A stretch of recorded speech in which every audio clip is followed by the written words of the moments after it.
Hey everybody, let me know if you can hear me and see me and all that good stuff. This is my first of hopefully many live streams on the channel here on YouTube. And I'm going to be doing a quick tutorial today on, because, modelers are becoming extremely popular. What I wanted to do is give you guys a quick guide on how to find the best digital platform that works for you. I went through a lot when I, first started the digital platform kind of journey in my musical life, and I wanted to share some of the things that would help you make the better choices and learn from my mistakes, and that kind of stuff. I mean, I just wanted to, just basically help you find the right platform for you. There's a lot of mystery out there about this stuff still, and I just wanted to talk about that. So please let me know if you can hear me and see me. Feel free to comment, ask questions anytime you feel like it. There's no such thing as a bad question.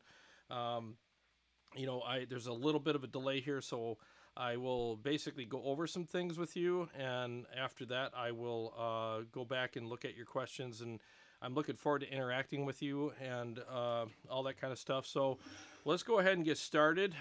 Before I get started, though, I wanted to give a shout out to my co-host Carrie, who can't be here, but really helps me out a lot behind the scenes. So just wanted to give her a shout out, and a lot of the guys that are in my crew that we work together. TJ, Paul, Jamie, Greg, John, all you guys, really appreciate everything that you do, for me and help me out a lot. So I hope you're watching. If you are, feel free to comment. So anyways, basically, digital modelers have come a long ways. I mean, 10 years ago, they weren't really as good as they are now. They've become so popular because they've become so well made, and there's a lot of great things about them. So what I wanted to do is give you a quick guide on how to pick the right one for you. Number one, I mean, hey Carrie, thanks for shouting back. The thing is it has to sound good, obviously. I mean, because convenience is great, portability is great, ease of use is great, but features and benefits and all that kind of stuff is great when you buy any product. But the thing is, though, that you got to keep in mind is if it doesn't sound good, then all that stuff kind of goes out the window. And you can watch a lot of YouTube videos just like you are right now, and kind of hear what people say about it and hear how it sounds and stuff. And if you're going to do that, definitely make sure that they're plugged in direct. And it's not a room mic that's picking it up, because obviously that's not going to really give you a very accurate representation of how it sounds. Number two, though, use earbuds. Like what I got in-ear monitors right now, the Shure in-ear monitors, and they sound fantastic. And you can hear the direct sound instead of out of your phone speaker or iPad speaker, because we all know those don't really sound that good. But the main thing is, though, I would suggest going to a store and checking one out. And honestly, if you're going to go to a store and check one out, bring your guitar, okay? Number one, because you're going to be playing your guitar through it anyway, so you might as well bring it. Also, I would suggest that you call the store in advance. I got notes here, so if I keep looking down, that's why. I don't want to forget anything. And feel free to bring up anything on your end, too, so that I can address your questions. Or if you want to add to what I'm saying, absolutely do that as well, because, hey, I'm not perfect. I forget stuff, so feel free to comment. If you go to a store, call ahead. Make sure they have at least a couple of units that you can try out, a couple of ones that you've done a little research on and you're curious about. Make sure they have them. But the other thing that I would highly, highly recommend is that, call and make sure in advance that they actually have a cab or an FRFR cab or product or monitor that's of good quality that you can listen to it through. I've been to stores where I go in there and then there's like a Helix or a Kemper or whatever, and it's kind of sitting on a rack somewhere. It's not even hooked up to anything, or if it is, it's hooked up to some cheap little $99 amp with a speaker in it, and it's just like a, you know, a little solid state clean amp, and then you can play it through that, and it sounds absolutely horrid. And it's like, why would anybody buy that? So I don't know why retailers do that. I think that's the stupidest thing you could do. I think that the best way to sell this product is to hook it up to something that represents it properly. And one of the things that I would recommend is like a good, solid birch enclosed Friedman cab or something like that. An FRFR guitar cab made for modelers. I know Line 6 has come out with one that's going to be shipping soon. That's called the Power Cab. I would suggest trying it through that. That thing's going to be a beast. Also, the Mission Gemini 2, which is also a very good cab to check them out in. Don't check it out in a plastic speaker or some, even, you know, even the higher end plastic speakers. They don't even come close to comparing to these FRFR cabs that are birch enclosed. So that's what you would want to do. Now, let's say they don't have that. Let's say they don't have any of those cabs in the stores. I've actually ran into that. Sometimes they're out or they just don't carry them, which is really unfortunate. But the more we ask, the chances are they're gonna start carrying them. That said, bring in a good set of in-ears. I have the Shure, I think they're the $150 ones or the, you know, the $100 ones.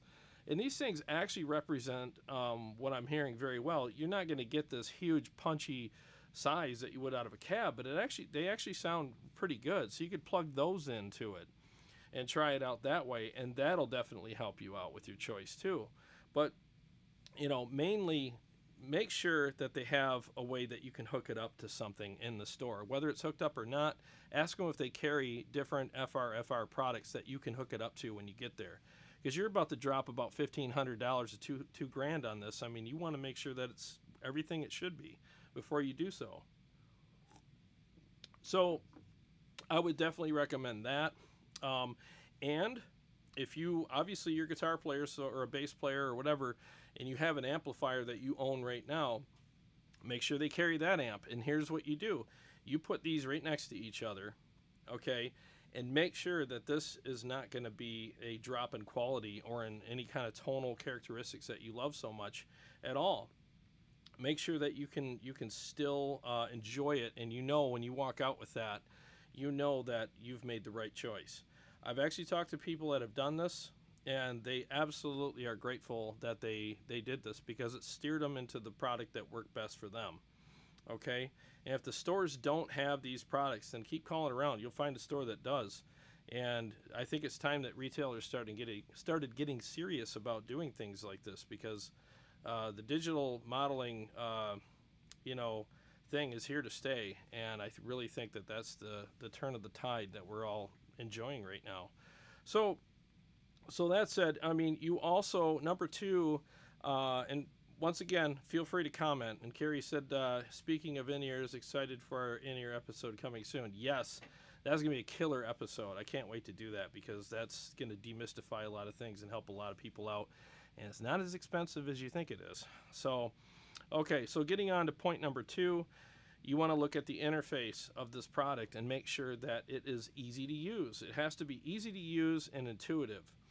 I think a lot of times, you know, people make products and they get too engineering about it, and the engineering department takes over to the point where by the time they hand it off to a musician, the musician's like, well, this is great, but I mean, this might as well be an alien product made from Mars. I don't know how to operate this thing. And the manuals are like the size of an entitled, you know, subscription to Encyclopedia Britannica. I mean, it's ridiculous. I want a product that gets out of my way. I want a product that allows me to use it, and I don't have to go through all these flaming hoops to learn how to use the darn thing.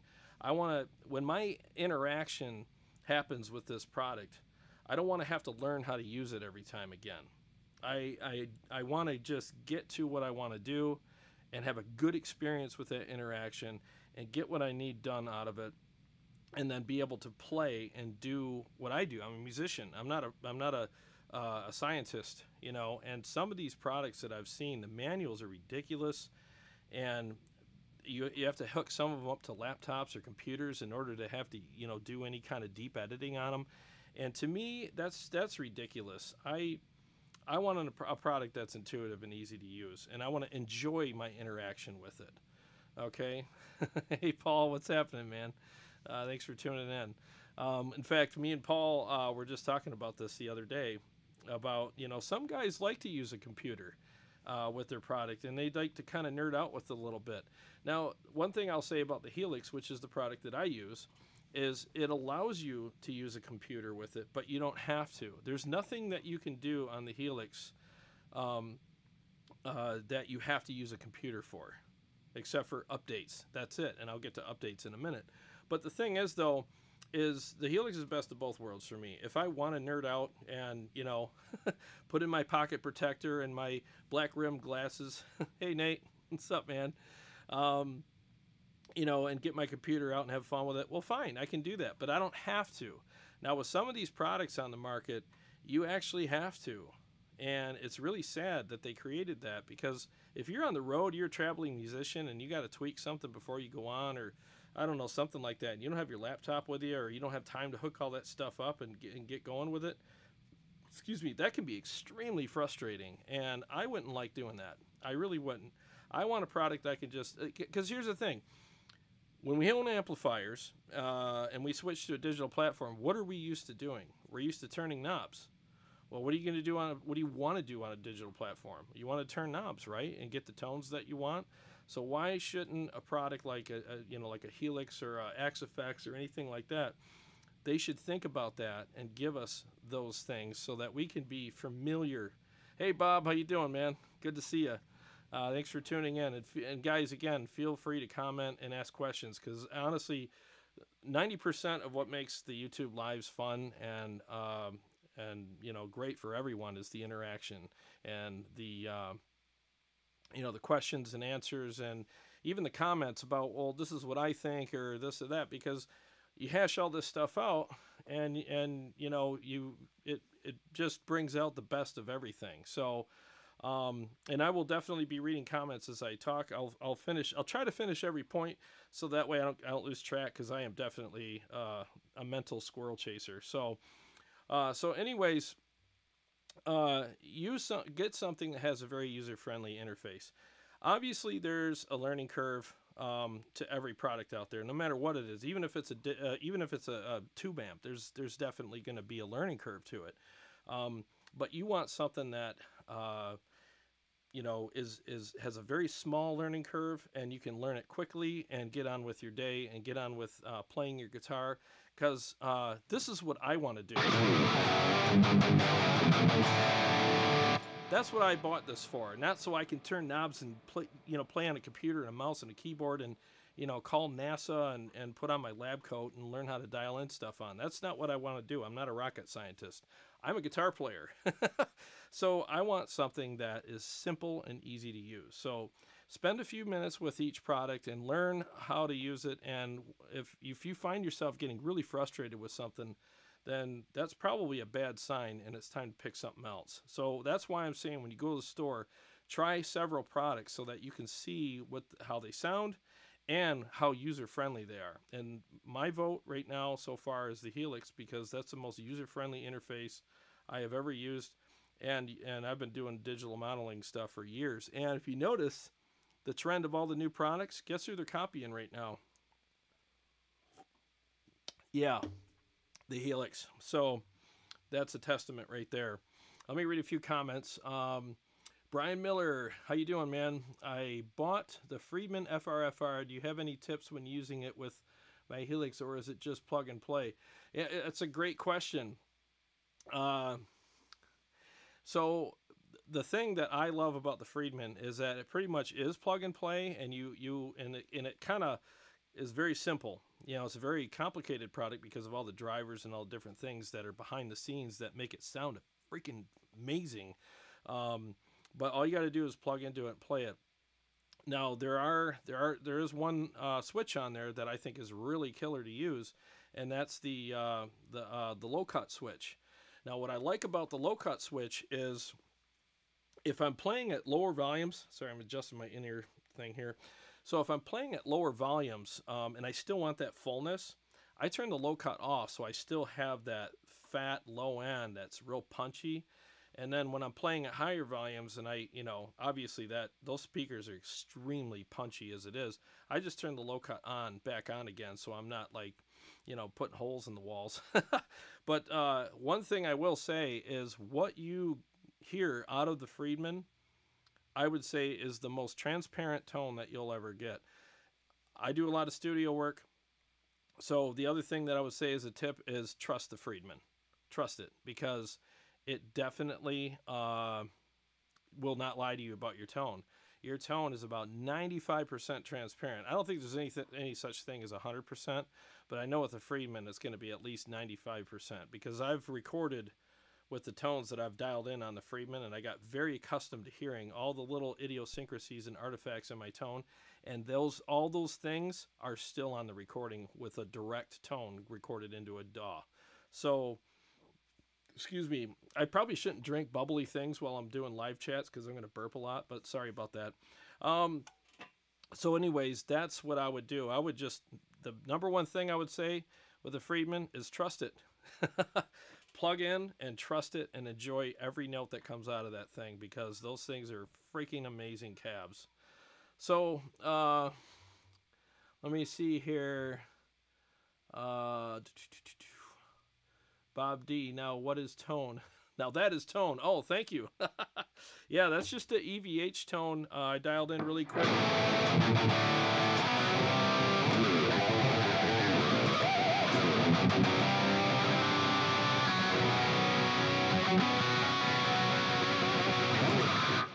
What I like about that tone too is you can hear all the string separation and all the notes, all the different things, but it's fat. It's super, super fat and tight. And part of that goes to the fact that I have a precision drive dialed in on the front end of the amp in here too, because precision drive, in my opinion, is the absolute 100% best overdrive pedal out there. If you haven't gotten one yet, definitely get one because those things are amazing. Cowboy 13 I'm sorry if I don't pronounce these names right. I apologize. You'll always get a better sound if you put a tube preamp or up in front of the digital crap. Are you playing through the Friedman now? No, I'm just hooked in direct, and I got the in-ears so I can hear everything that I'm doing. And I'm just doing this to test my mix to make sure you guys have a good mix too.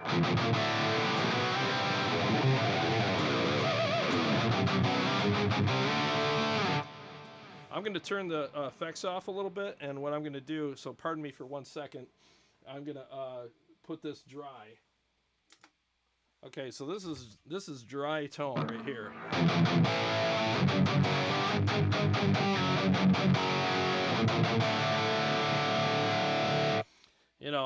That is good, clean, thick, fat, nasty tone, and that's the way I like it, And Cowboy, I understand your point, I really do. But here's the thing. I have done many, many episodes with many, many tens of thousands of dollars worth of gear that I've put my Helix up against. And one thing I will say, I did an episode where we reamped probably about 30 grand worth of amplifiers with a riff that was in a track and also soloed. And we put the Helix up against those riffs, and I dialed in tones that were similar to those amplifiers. And even the owners of those amps in a blind test could not tell the difference. They were actually guessing that the Helix was their amp. So, like I said, I honestly think the digital platforms they're at least minimally as good as the analogs, number one. Number two, in my opinion, I think they're better because you got more options now, and they're basically flight rigs. They're fly rigs. You can take them anywhere in an overhead compartment in a plane, and you don't have to drag all this stuff around, and they're more reliable. So, I mean, not saying anything bad about analog, rigs and all the amplifiers and all the glorious things that are out there. They're all amazing. They really are. But For my money and for my convenience, excuse me, I'm going digital. And if you pair it with a good cab like the Friedman ASC 12, they're glorious. They're absolutely glorious. So, anyways, do you have any good tips for dialing in a good metal tone, Brian Miller? Yes, yes. If you're using modern uh, guitar, like this is the JP, Music Man, Majesty, Monarchy, blah blah, 8,000 hyphenated names guitar. This has really hot pickups in it. So the first thing that you want to do is on your global settings on the Helix, or on other digital platforms, turn the pad on to it's usually like a -6 decibel cut, and what that does is it keeps you from having digital clipping. So if you have a classic guitar that has a I don't know, for lack of a better word, weaker pickups, don't put the pad on. So get rid of the digital clipping, and it's going to tighten. It's going to tighten up your tone. See how tight that is?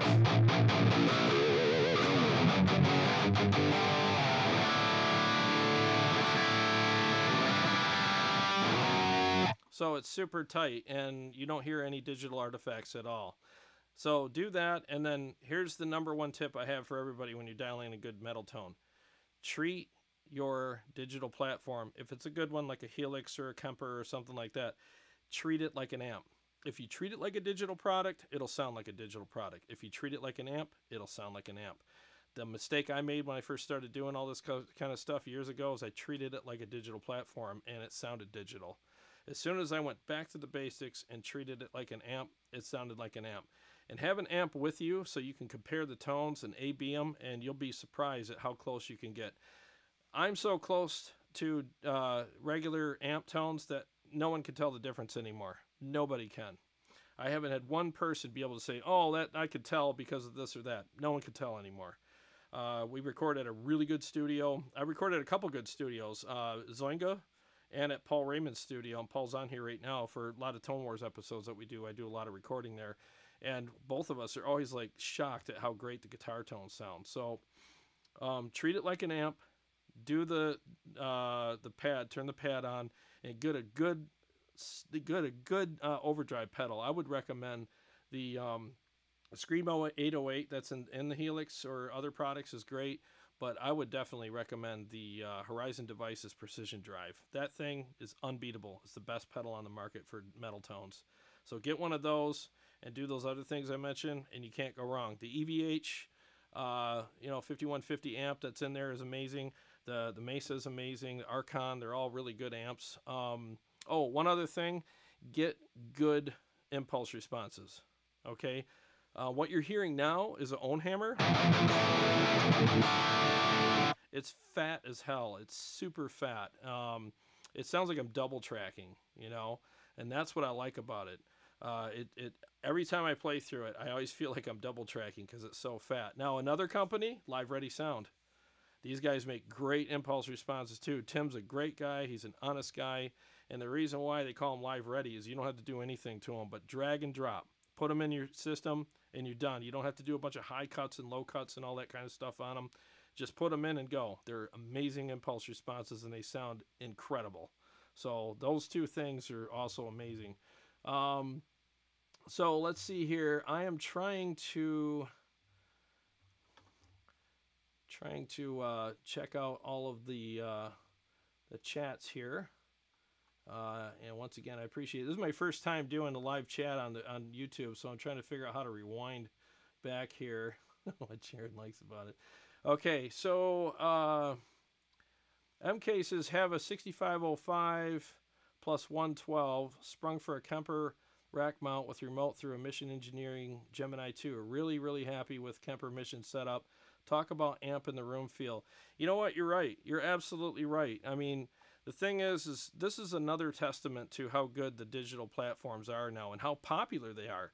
Is there's companies, even Dave Friedman, who is an amp builder, jumped on board and said, well, I guess I got to make a cab for modelers because, you know, they're becoming so popular, I might as well join in, and it's a very lucrative business. I mean, it's business, you know. If it doesn't make money, it doesn't work. So they're making great cabs now that support the modeling.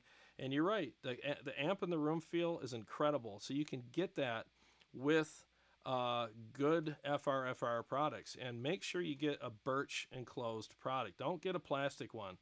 I'm telling you, man, those plastic monitors and the little reference speakers that they use, they sound thin, they sound anemic, and they actually sound dull. There's a dull sound to them, and that's why I can't stand them. You put it in a good cab that's got good drivers, a good speaker in it. Oh my God, you can't beat it. Sounds amazing.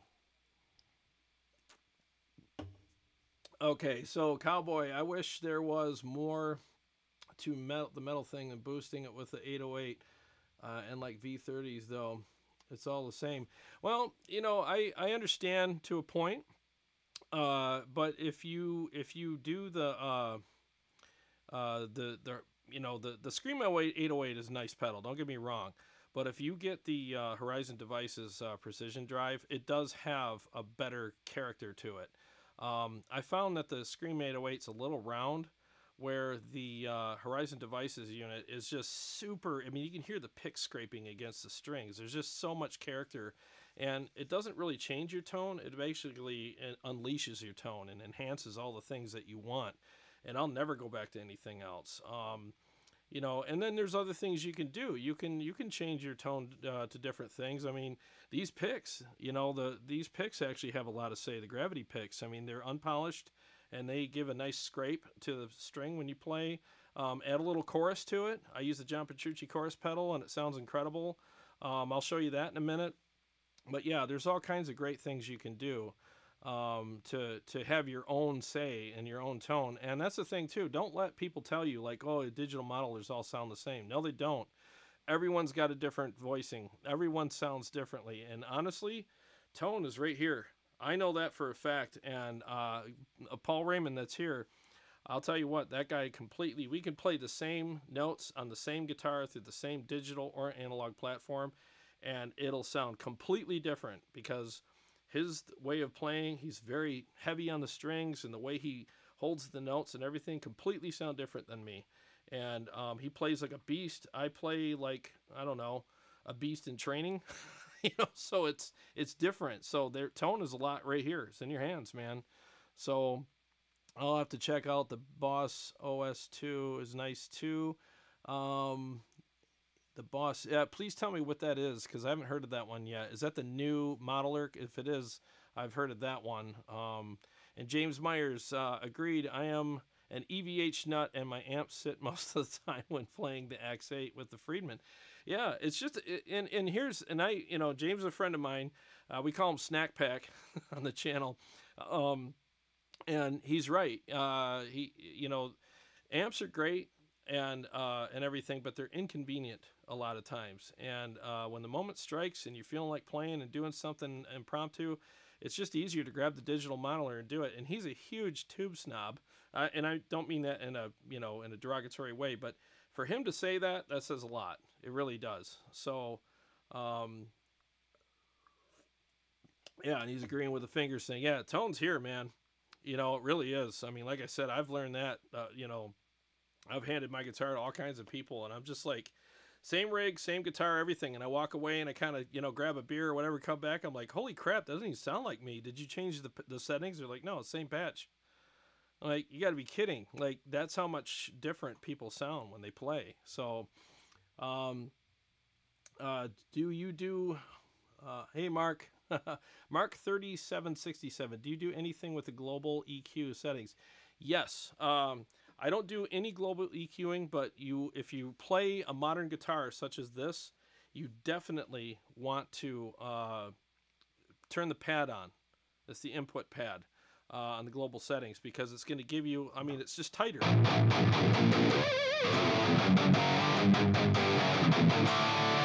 I mean, there's no digital artifacts, there's no digital clipping, none of that. It's very clean, and that's really what I suggest that you do. I'm going to go ahead and adjust my camera here. I just noticed something. Bear with me 1 second.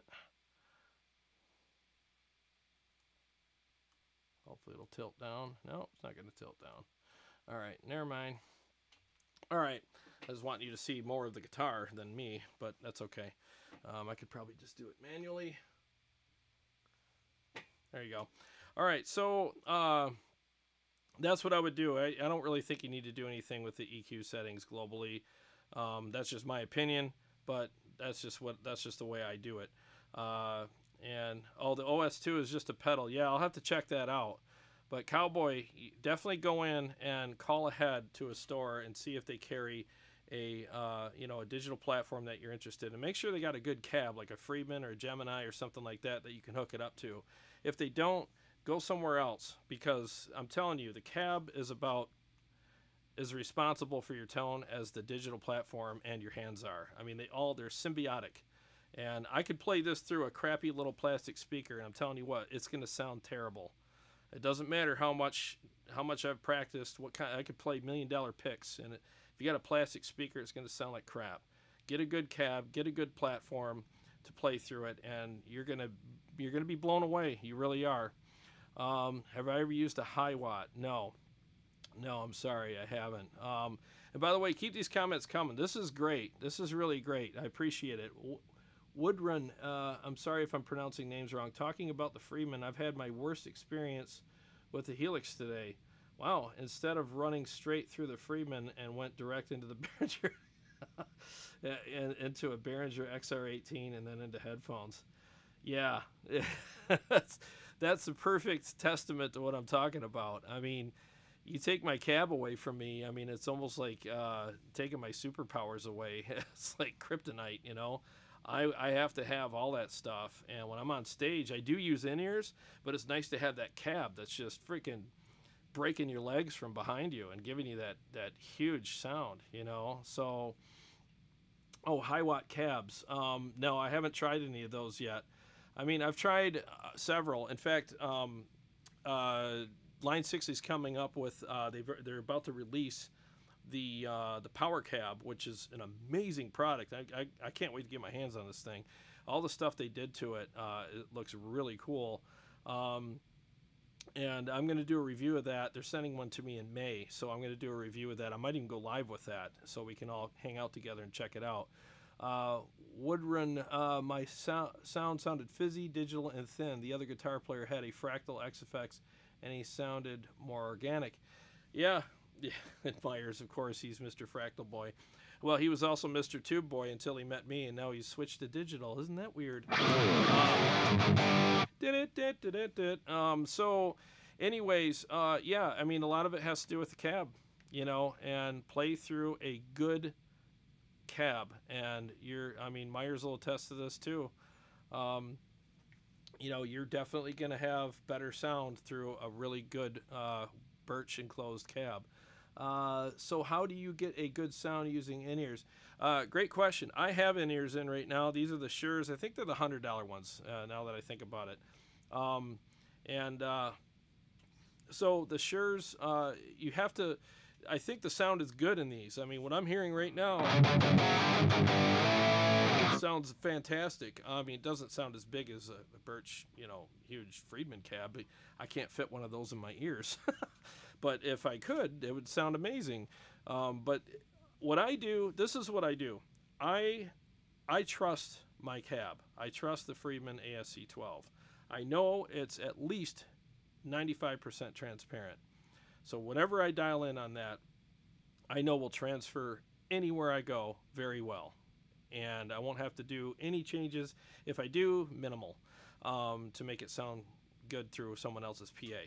So there's the thing, and so I dial it in there, and then it sounds great on the in-ears. It does. I haven't made any changes at all to make it sound good to my in-ears. It sounds fantastic on my in-ears, and we use in-ears live. And we go on stage, I mean, we're up there, and it's glorious, and Carrie can attest to that. She's the singer in my band, and I mean, when we get on stage, I mean, it sounds fantastic. I'm never going back. So I trust it. So I guess to answer your question again, dial your tone in on your Friedman, and if it should translate very well in your in-ears. If it doesn't, you probably got to get better in-ears, you know, because that thing, the Friedman, is 100% true. I love it, you know. Um, so let me get to and keep the comments coming. I apologize if I don't get to all of them. I really appreciate them immensely. So we talked about how does it sound, because let's face it, if the cab doesn't, if the digital platform that you're looking for doesn't sound good, well then why bother with it? Because now you're giving up tone for for convenience, and I will never do that. So it has to sound good, and we talked about ways of checking it out. Make sure the store carries models that you want to try out. Make sure they carry a cab that you can try them out in, so that you can compare it to a good amp in the store that you're familiar with. The interface has to be easy to use and intuitive. You don't want to have a direct line to NASA and to be able to use the thing. And the fact that you have to use some of these with a computer, and there's no other way to do any kind of deep edits without a computer, I think is ridiculous. I would never buy a product like that. Now that said, the Helix you can use it with a computer, but you don't have to. So flexibility is the next thing I want to talk about. Yeah, well, before I do that, Cowboy, the Boss GT 1000 looks interesting, but I don't. Yeah, I haven't played it yet, and I'm sure it's a decent product. I really am, but I don't like the interface on it because from what I saw, if you notice at the Helix, you can see the scribble strips there. You can label those anything you want and pick whatever colors you want to label things, and there's just nothing it can't do. Where the Boss, as much as they did try to copy the Helix, I still think that they might have fallen short on some of the interface type options on it. But I'll have to get my hands on it to give it a fair look first before I can make any decisions on that. So getting back to part number 3, we want to talk about flexibility.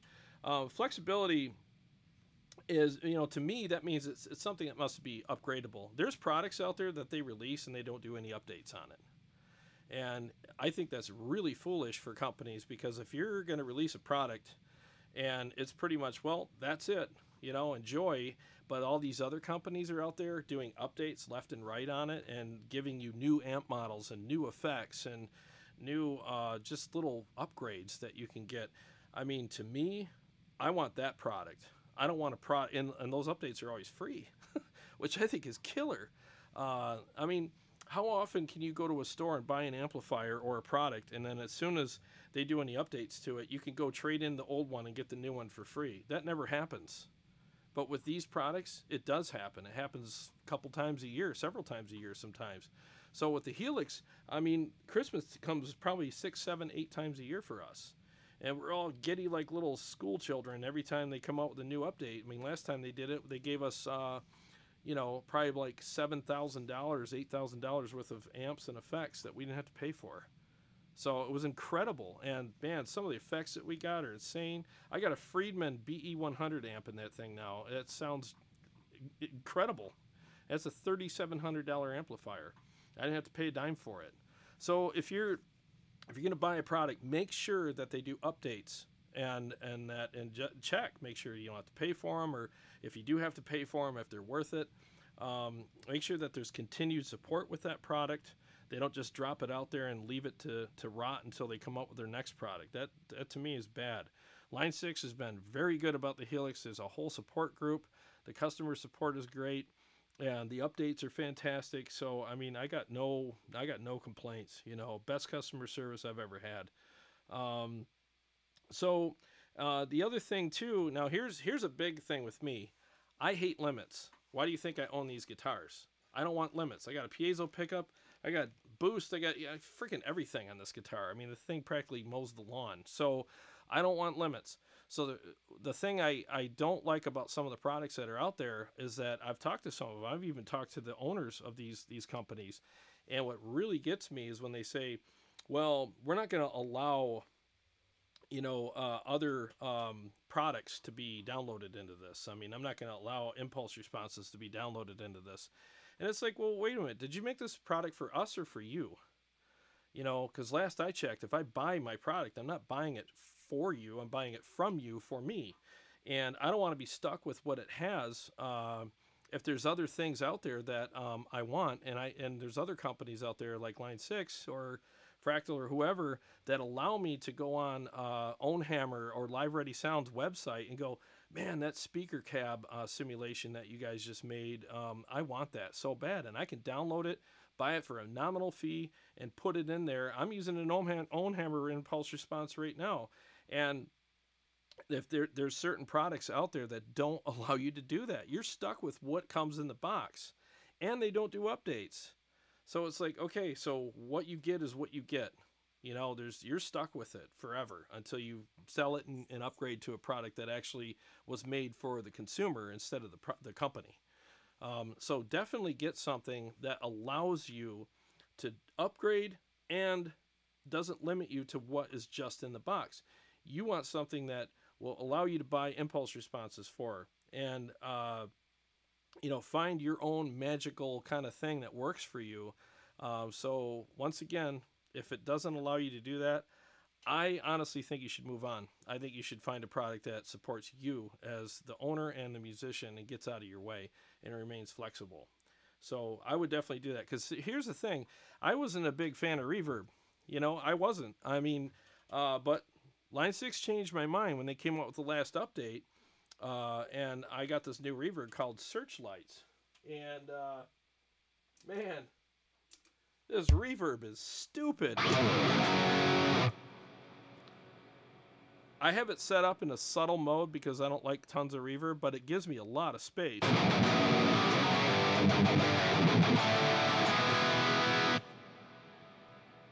I mean, it's just incredible. So little things, they mean a lot when you do updates. I mean, you want something that's gonna, you know, be flexible and allow you to bring in other products. Hey, here's the other thing. Some of these products out there don't even have an effects loop, or they don't even come with like a pedal, like an expression pedal. Like you see on the Helix, I got an expression pedal. Some of these other companies, you got to buy your own expression pedal. To me, that's kind of limiting. I don't want to have to do that. Thanks, Cowboy. Yeah, it's killer reverb, isn't it? And that's set at a very, very mild setting, which I like. I like subtle, but it's a reverb that actually makes me want to stop playing so I can hear what it does afterwards. So anyways, so with the Helix, I got 4 effects loops. So I can hook up as many pedals as I want through these effects loops, and I can take that block of that effects loop and put it anywhere in the chain that I want. And I can put 1,000 pedals in front of it if I want, and it interacts with all of them very well. So I'm not limited, because let's face it, we all like our pedals. We all have our quirky little reasons why we like all the pedals and all the funny little things out there that we'd like to hook up. You know, and find a product that will allow you to keep those if you choose to do that, and they don't force you to go, well, if you want our product, you're going to have to say bye-bye to all the things that you love. That, to me, is not a product I want to spend money on. So make sure that you can do all the things that you want to do. And here's the thing, too. Now, I know some of you probably thinking, like, well, I don't need all that. You know, okay, well, I'm packing for a trip, right? And I'm going to go on a 12-hour road trip, and I'm saying, well, you know, I'm not going to pack any food because I'm not hungry right now. I'm going to be hungry in a couple hours. I'm going to want to eat. So why don't I pack for that? Why don't I think ahead and bring food and bring what I need for later? And it's the same thing with the digital platforms. Don't say, well, I don't need all that right now. Well, you might not need it all right now. But I'm telling you, as you grow as a musician, you want a product that's going to actually allow you to grow, and you can, and it grows with you. So don't get something that has tons of limits. Yeah, the Axe 8 only has 2 loops. I got 4, man, which is freaking killer. And believe it or not, they're all used up now because I got all kinds of cool stuff hooked up to mine. If you don't mind, I'm going to copy those reverb settings by playing back the video later. Well, go ahead, man. I'm flattered. You know, it sounds huge. It's like a subtle hugeness. So, and Cowboy, if you end up getting a Helix, reach out to me. I'll send you this patch. And then you can have the reverb exactly how you want it.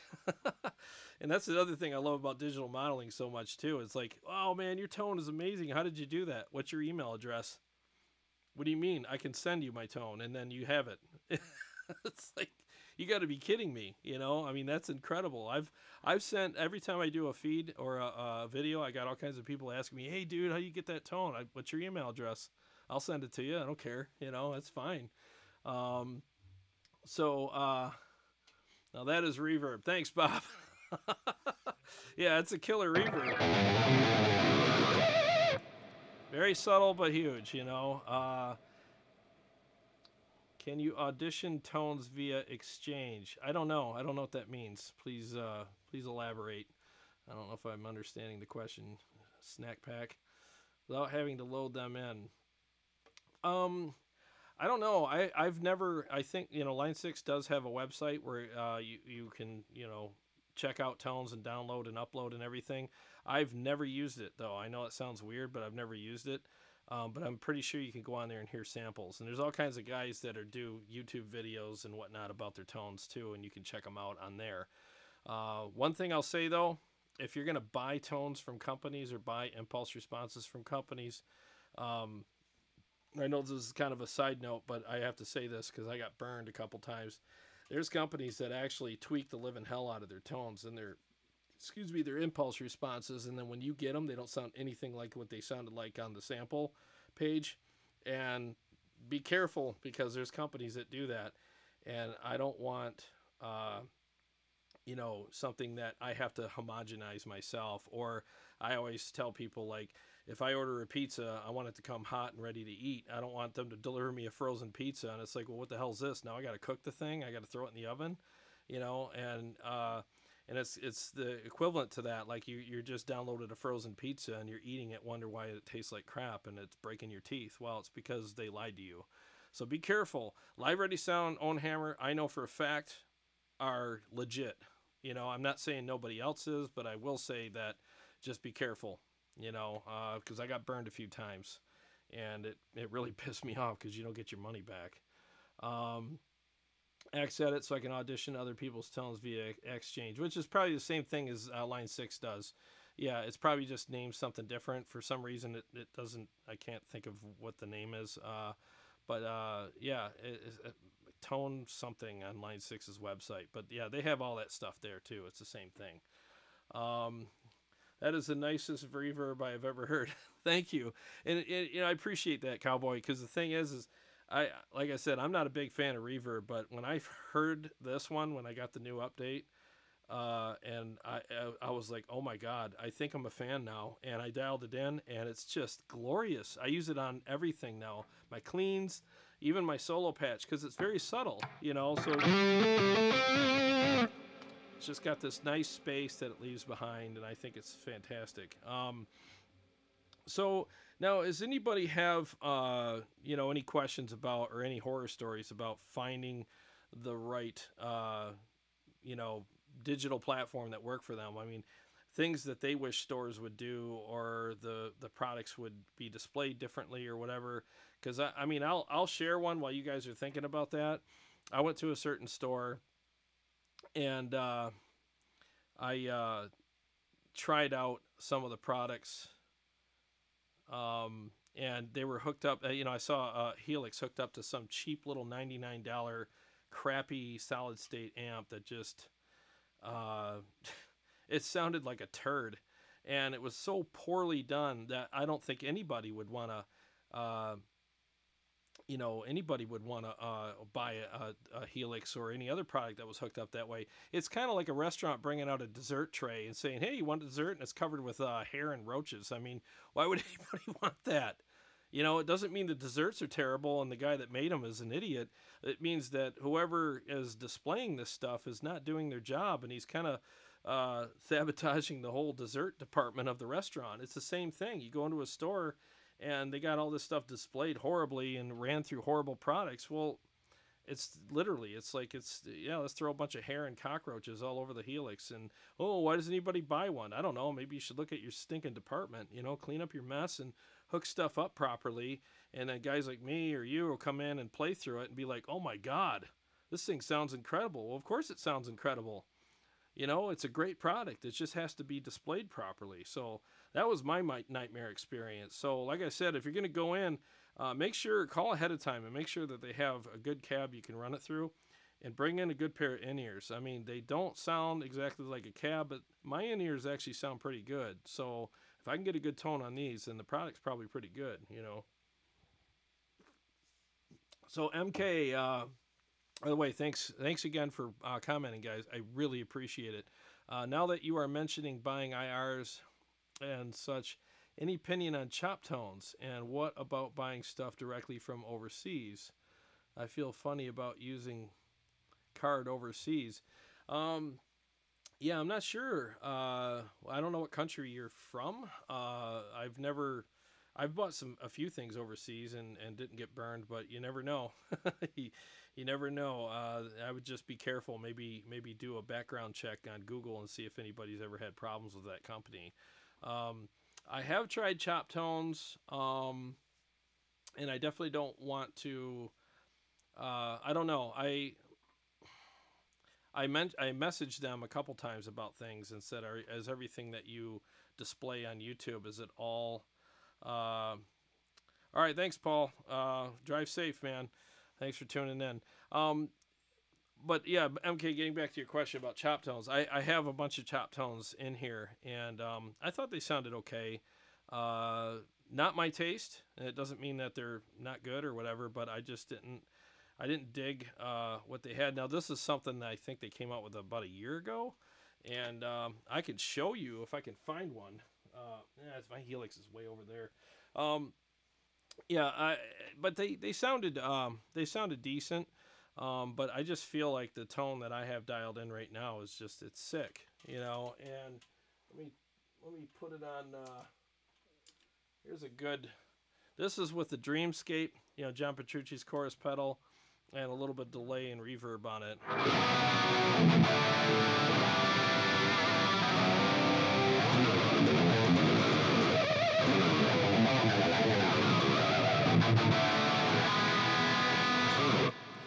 It's just fat. It's got great, you know, size to it, especially when you run it through a cab. I mean, it's incredible, you know. And I just found that I've gotten so good at using this product because it's very user friendly that I could dial in anything in minutes. And I've actually done live dial-ins in the Helix group a couple times for guys, and I came up with some really good stuff within minutes, you know. And that's how user friendly this is. And that's really one of the things I can't emphasize enough is that make sure you get a product that sounds great, it's user friendly, and you know it's flexible. It has room for growth. They do updates on it, and there's room for doing all kinds of you know, if you're writing a certain kind of music or a certain type of, you know, song right now, but 6 months from now you might write a song that needs something else. Well, the Helix or other products that are very, you know, forward thinking will have that for you. And a lot of times our tastes change. We want this amp, and then next year we fall in love with a different amp, and you know, we want the variety and the ability to make changes as we see fit, you know. Let me do this, and I know this is kind of weird because I'm on a live deal right now, but I gotta kind of turn around and do this, so I hope this doesn't look unprofessional or whatever. But I'll pull up a couple different tones, and I'll see if I can find the chop tones for you.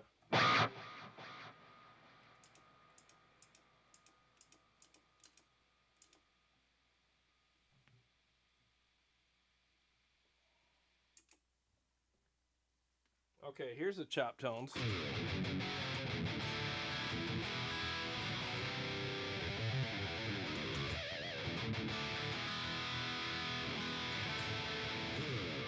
That sounded pretty good.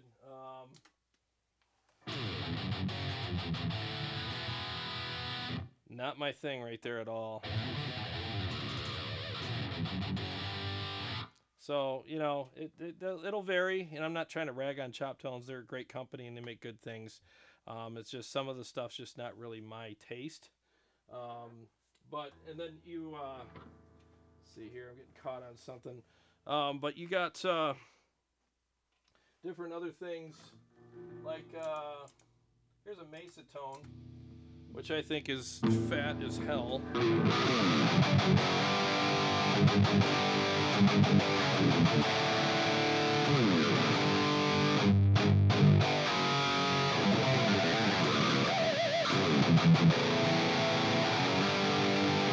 I mean, that's just fat. It's so fat, you know, and and I love that. So that's a Mesa through the Helix with the precision drive in front of it, and it sounds incredible.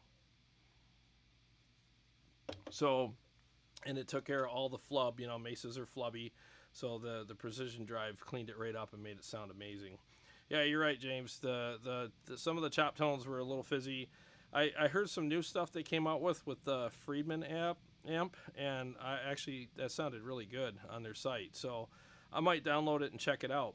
Never know, you know. But so far, I'm really digging this. Yeah, the Mesa kills it. MK, you're right, man.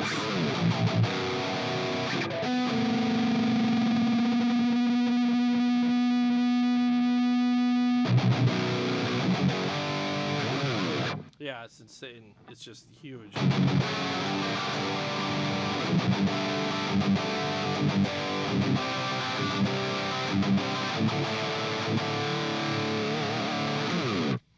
Yeah, so I mean, I used to have a Mesa, and I had a $7,000 rig. I had all this stuff and pedals and everything. And the thing is now I can have all that in here without all of the weight and size and all that. And I remember it's very reminiscent of my old rig. It sounds exactly like it. So I love it. So, anyways, are there any questions about shopping for a digital platform, and what, you know, did I leave anything out or whatever? I mean, I'll reiterate a couple things here before I shut this down.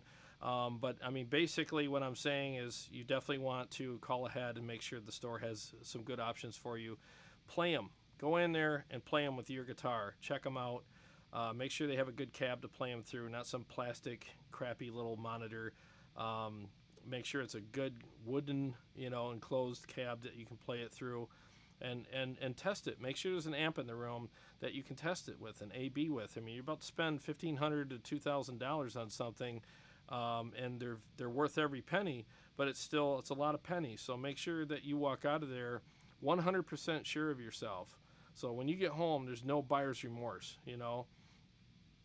Does the Helix have a... Oh, hey, Dennis. Sorry if I missed your earlier question. They're scrolling by. Does the Helix have a smaller platform than the Helix LT? No. It has HX effects, but those are just effects, not, not the Helix. No amp modeling in it or whatever, but that's pretty much it. Price differences. There's products out there, like the Helix is about $1,500. They have a Helix LT, which sounds exactly the same. It just has no scribble strips and a different I/O on it, a little less inputs and outputs, but I mean, it still sounds exactly the same. The interface is still amazing on it, and that one's a $999. And it's a beast as well. I got a couple friends. TJ Richardson owns one, and the thing sounds incredible.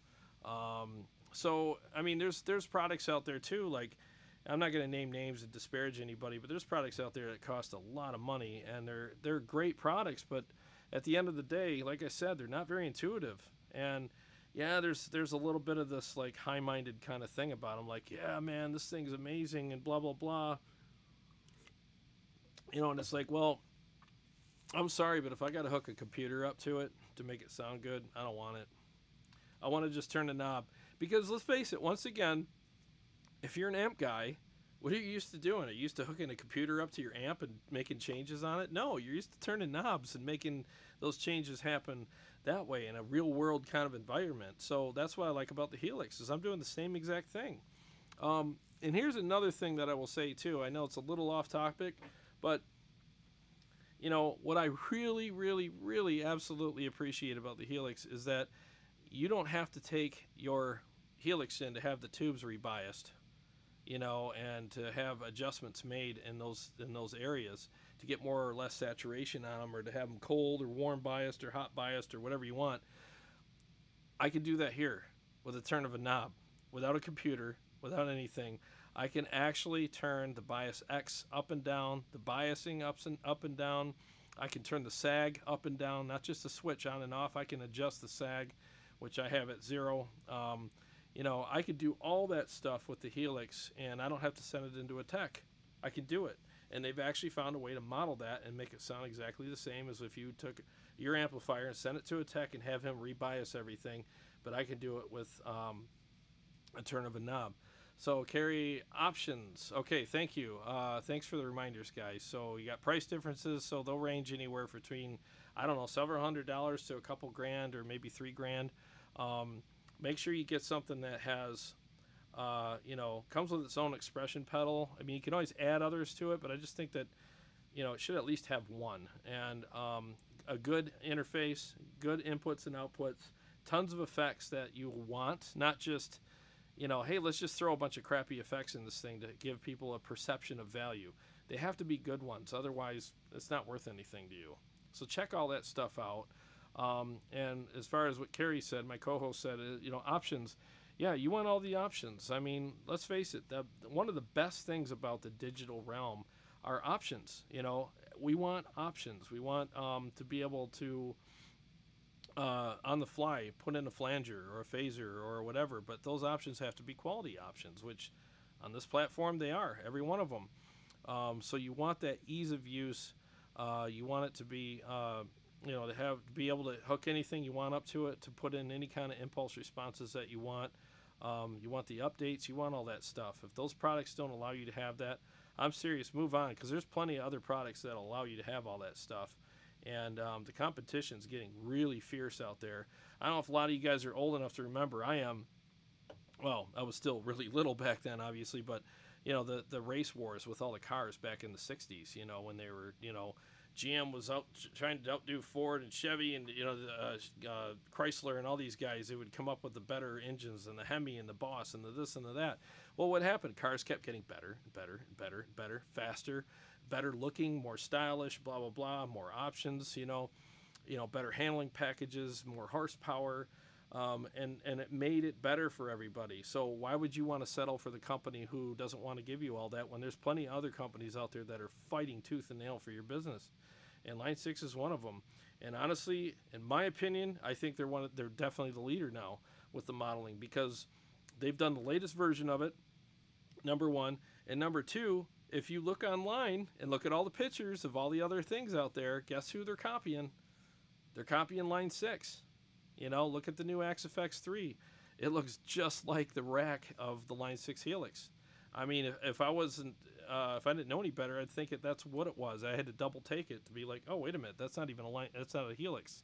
So, that's a testament. I mean, imitation is the best form of flattery. So what does that tell you about the product? It's amazing, James, DSP power, yes. That's the other thing to look for. You want something that's going to continually say yes to you. So if you're going to go ahead and dial in this or that and you want to add effects to it, the last thing you want to see is out of DSP power, you can't have this effect. And now you got to give up something to get that in there. And chances are you don't want to give that thing up because it's there for a reason. So get something that's got a ton of DSP power so that you can load in whatever you want and be able to have everything that you want and not have to give up anything. And I have yet to see on the Helix where it said can't do this. So far, it hasn't said no, and I have a lot of effects and I have a lot of crazy stuff going on with mine, and it sounds amazing. And I got room for more. So I really think that's also another big thing. Go after something with a lot of DSP power. So are there any other questions out there? And once again, I really appreciate everybody tuning in. This has been a lot of fun. I wish I could reach over and do more with it, but it's kind of out of my reach here a little bit. But as far as the tone goes, I mean, it sounds incredible. And I even have a drop pedal in front of it that really, still sounds great.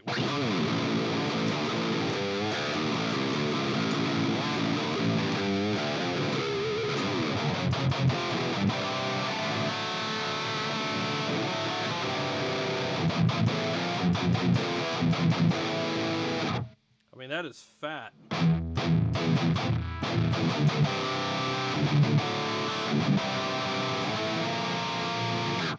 I mean, it's super tight, I mean, like I said, I've done episodes where we've had amplifiers and, the Helix right next to them in a mix, and we reamped through both, and no one could tell the difference, So, I hope you found this video educational, and for you that are watching now, I really appreciate that. Thank you very much. Please subscribe. I appreciate it more than you know, and share this with your friends, and comment. And for you that are watching later, thanks, Dennis. Thank you very much. Good hearing from you, man. But those of you that are watching this later, feel free to comment. I always try to reply to all the comments and questions to all of our videos. And definitely use this as a guide. I hope you found this handy. Like I said, call the store. Make sure they got what you're looking for. And make sure they have some products that you can compare them to.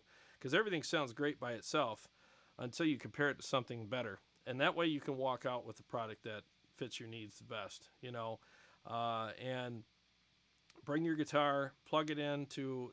If they only have those plastic cheap, monitors there, move on. Find a store that's got good monitors and good cabs to run them through, and you're going to find out, you're going to be blown away at how good these sound. You really are. And just make sure, do some research, look at the specs, make sure they got tons of DSP, make sure the company updates things, and they allow you to bring in other things like impulse responses, that you're not stuck with what comes in the box. There are products out there that will make you just... This is what you get, and you're stuck with it forever. There's no upgrades. And I won't buy a product like that. I just won't. So buy something that's flexible and that grows with you and allows you to grow as a musician. And ever since I switched to the digital realm, I've grown a ton because I'm more inspired to play. And anytime I want to add anything to my tone or my guitar, sound, to support whatever I'm playing in a song, I just turn a knob. I don't have to go to a store, pick up a pedal, bring it home, and hope that it works. And if it doesn't, exchange it for another one, back and forth, back and forth. I don't have to deal with that. I just turn the knob. If I don't like what I hear, I turn it again. They have several different versions of everything in here. There's several chorus pedals, several flangers, phasers, everything. And if you can't make any of these work for you, then I don't know what to tell you. It's so easy to dial in something and find products that are in the store. I call it the store that's in the Helix. You have a whole store in there of anything that you want, and all you have to do is turn the knob, and you don't have to pay for it. So I don't see why anybody wouldn't switch to one of these and try them out, because the tone is there, the performance is there. It's time to start moving into the digital realm and enjoy all the things that it has to offer us. And, I really hope that this helped you with your journey on finding a great product that works for you. So I want to say thank you to everybody that tuned in. I really, really appreciate that. This was my first live stream, so I hope it worked out really well for everybody. And I thank you for your support, and please like and share and subscribe. I really appreciate that very much. And we'll see you guys the next time.